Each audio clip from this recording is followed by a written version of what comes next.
Halo semuanya, kami dari kelompok 2 akan menjelaskan tentang teori graf. Selamat menyaksikan ya.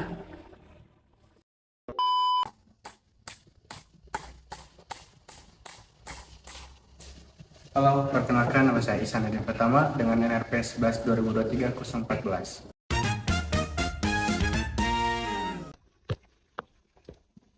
Halo, saya Faisal Ilham dengan RP 11 2023 032.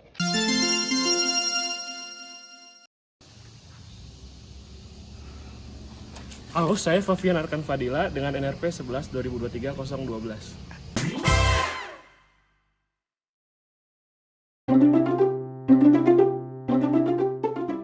Nah, sebelum kita melanjutkan pada contoh pengaplikasian teori graf pada kehidupan sehari-hari, di sini saya akan menjelaskan sedikit tentang definisi teori graf, sejarah teori graf, fungsi-fungsi dari teori graf, lalu ada contoh-contoh dasar-dasar teori graf, dan yang terakhir ada contoh khusus, yaitu teori pohon.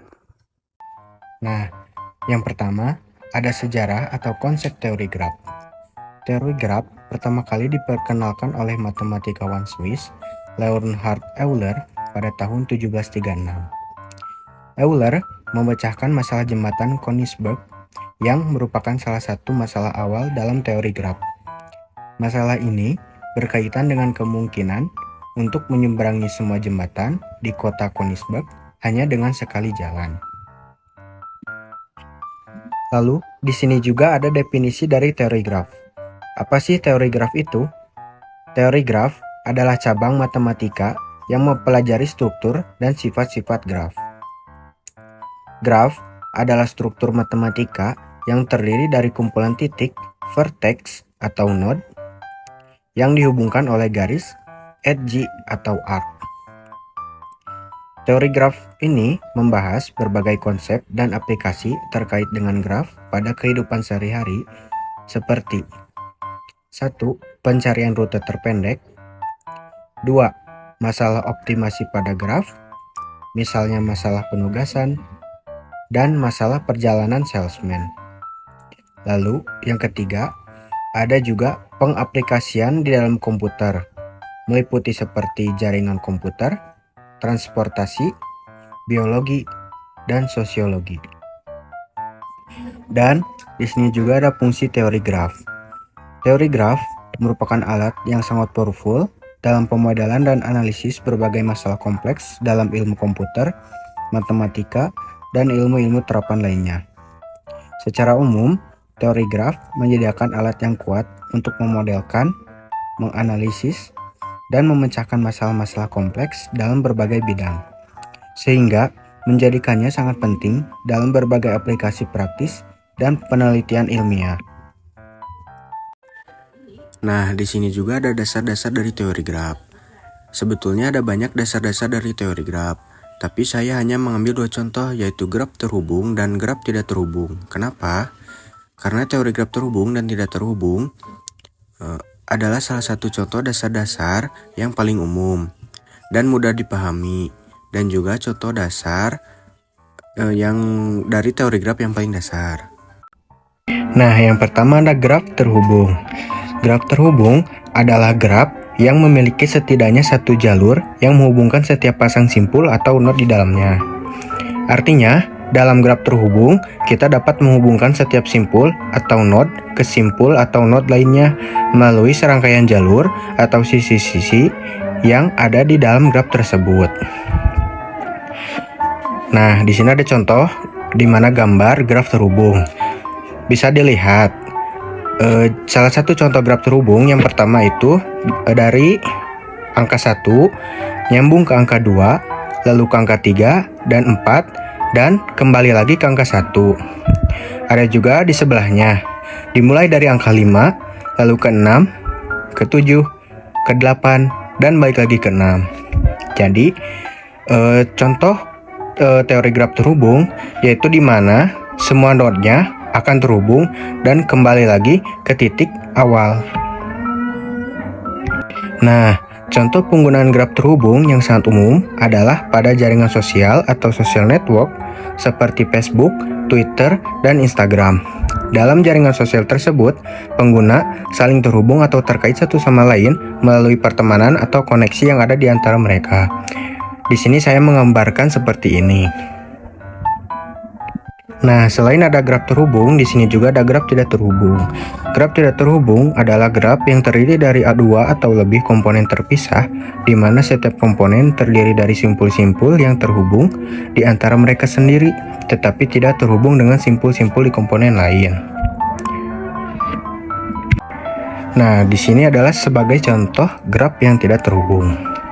Yang pertama bisa dilihat, di sini ada titik simpul A, B, dan F, di mana simpul atau node tersebut mereka menyambung ke satu semua titik atau node, tetapi mereka tidak terhubung ke node E, C, atau D. Nah, perbedaan tersebut adalah contoh perbedaan yang jelas dari graf terhubung dan graf tidak terhubung. Contoh yang paling umum untuk graf tidak berarah biasanya dalam representasi data geografis seperti peta, di mana setiap wilayah dapat dihubungkan oleh jalur atau jalan, namun tidak semua wilayah saling terhubung satu sama lain. Nah, sekarang sudah tahu kan sejarah dari teori graf, definisi dari teori graf, dan fungsi-fungsi dari teori graf, serta contoh-contoh dasar dari teori graf. Sebelum kita melanjutkan pada contoh khusus teori pohon, di sini kita bergeser dulu ke terminologi dalam teori graf. Let's go. Pada aplikasinya terdapat terminologi atau istilah-istilah yang penting untuk diketahui dalam teori graf. Berikut adalah beberapa contohnya. Yang pertama, ada ketetanggaan atau adjacent. Dua buah simpul dikatakan bertetangga bila keduanya terhubung langsung. Contohnya pada graf ini, simpul 1 bertetangga dengan simpul 2 dan simpul 3, tapi simpul 1 tidak bertetangga dengan simpul 4. Terminologi yang kedua adalah bersisian atau insidensi. Untuk sembarang E, VJ, VK, E itu bersisian dengan simpul VJ atau E bersisian dengan simpul VK. Contohnya pada graf G2 berikut ini. E1 bersisian dengan simpul 1 dan simpul 2. Sementara E3 bersisian dengan simpul 1 dan simpul 3. Di sini juga terdapat sisi ganda yaitu E1 dan E2. Terminologi berikutnya adalah simpul terpencil atau isolated vertex, yaitu simpul yang tidak memiliki sisi yang bersisian dengannya. Contohnya pada simpul G3 berikut ini. Di sini, simpul 5 adalah simpul terpencil atau isolated vertex. Yang keempat ada graf kosong atau null graph atau empty graph. Contohnya seperti graf berikut ini. Graf ini adalah graf kosong karena tidak memiliki sisi. Terminologi lain yang tidak kalah penting adalah derajat atau degree, yaitu jumlah sisi yang bersisian dengan suatu simpul. Notasinya adalah devi. Contohnya pada graf G1 berikut ini. D1 atau derajat simpul 1 sama dengan D4 atau derajat simpul 4, yaitu 2. Sementara D2 dan D3 atau derajat simpul 2 dan 3 adalah 3.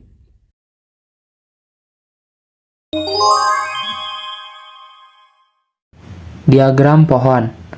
Salah satu pengaplikasian pada teori graf yang dapat digunakan untuk hal-hal yang berkaitan dengan komputer. Pohon dalam teori graf merupakan salah satu bentuk khusus dari struktur suatu graf. Untuk setiap pasangan di simpul A, dapat ditentukan suatu lintasan yang menghubungkan pasangan simpul tersebut. Suatu graf akan terhubung pada setiap pasangan simpulnya, dan hanya dapat dihubungkan oleh suatu lintasan tertentu. Maka graf tersebut dinamakan pohon.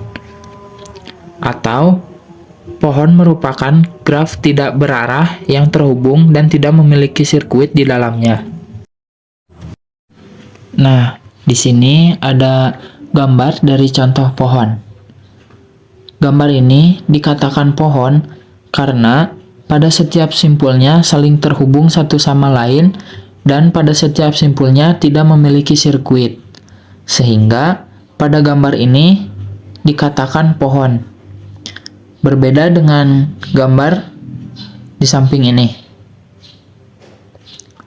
Nah, gambar ini bukan pohon karena pada setiap simpulnya tidak saling terhubung satu sama lain dan memiliki sirkuit. Penerapan teori graf dan pohon terjadi pada jaringan komputer. Penerapan graf dan pohon di dalam jaringan komputer berguna untuk mengurangi biaya pada saat pembuatan jaringan, serta membuat topologi jaringan dari komputer workstation ke komputer server. Dalam jaringan komputer, teori graf berguna dalam topologi mesh. Kita bisa lihat bahwa file server saling terhubung antara workstation satu dan workstation lainnya sehingga menyebabkan sirkuit tanpa adanya terputus. Penggambaran pohon dalam jaringan komputer adalah topologi tree, menghubungkan komputer satu dengan komputer lainnya menggunakan hub. Hub ini berfungsi sebagai penghubung antara file server dengan komputer-komputer lain.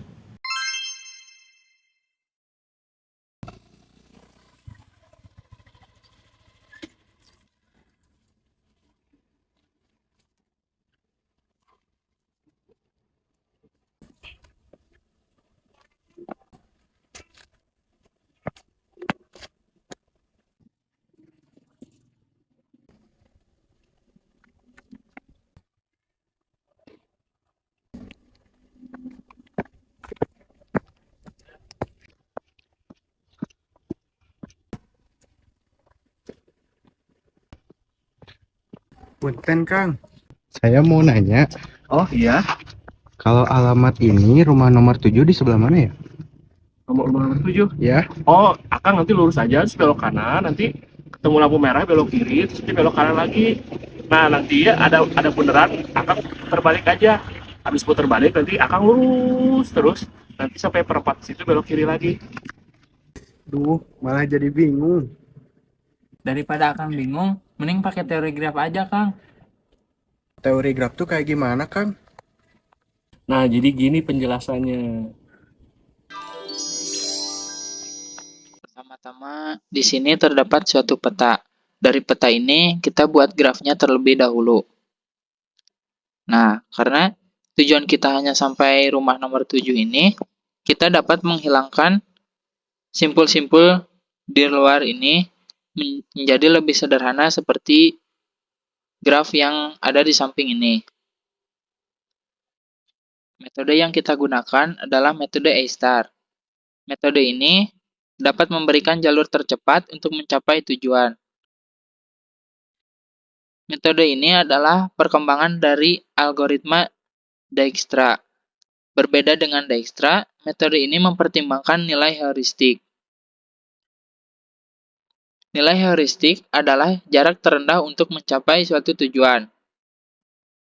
Nah, pada setiap simpulnya, kita berikan nama dan jarak antara simpul satu dengan simpul yang lainnya. Kemudian, kita juga perlu menyertakan nilai heuristik dari semua simpul. Pada graf ini, nilai heuristik disertakan pada tabel. Lalu, kita bisa langsung mengerjakan A-star method dengan rumus Fn sama dengan Gn tambah Hn, di mana Fn adalah nilai heuristik total suatu simpul, dan Gn adalah rute dari simpul awal ke simpul N, dan Hn adalah jarak terdekat dari simpul N ke tujuan. Nah, kita akan mulai dari simpul S. Dari simpul S, kita bisa pergi ke simpul A atau ke simpul F. Maka kita harus menguji kedua simpul tersebut. Yang pertama dari S ke A. FA sama dengan GA tambah HA. Dengan GA sama dengan 30 dan HA sama dengan 188. Didapat hasil 218. Lalu S menuju F. FF sama dengan GF tambah HF. GF-nya 80 dan HF-nya 145. Jadi hasilnya 225. Karena FA lebih kecil dari FF, maka kita pilih simpul A. Nah, setelah sampai simpul A, kita bisa pergi ke dua simpul, yaitu simpul B atau simpul H. Maka kita menguji kedua titik tersebut. Simpul B, FB sama dengan 245, dan simpul H, FH sama dengan 225.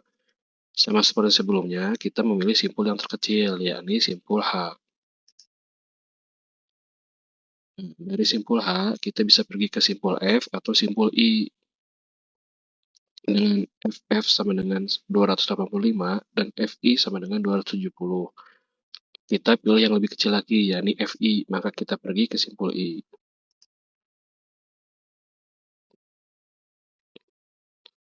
Nah, dari I kita bisa pergi ke simpul G atau simpul J.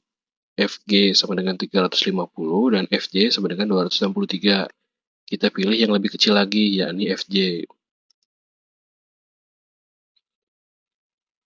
Kemudian dari J, kita bisa pergi ke simpul D atau ke simpul tujuan. Karena simpul tujuan sudah ditemukan dan dia lebih kecil dari simpul FD, maka kita bisa langsung pergi ke simpul tujuan. Nah, jadi berdasarkan metode ini, untuk mencapai rumah nomor 7 dengan jarak terdekat, kita harus melewati simpul A, simpul H, simpul I, dan simpul J dengan jarak yang harus ditempuh adalah 270 meter. Oh, jadi gitu. Fungsi dari teori graf untuk mencari rute terpendek. Berguna sekali ya teori graf dalam kehidupan sehari-hari. Nah, iya gitu Kang. Jadi sekarang udah ngerti kan? Belum, boleh minta anterin aja kan?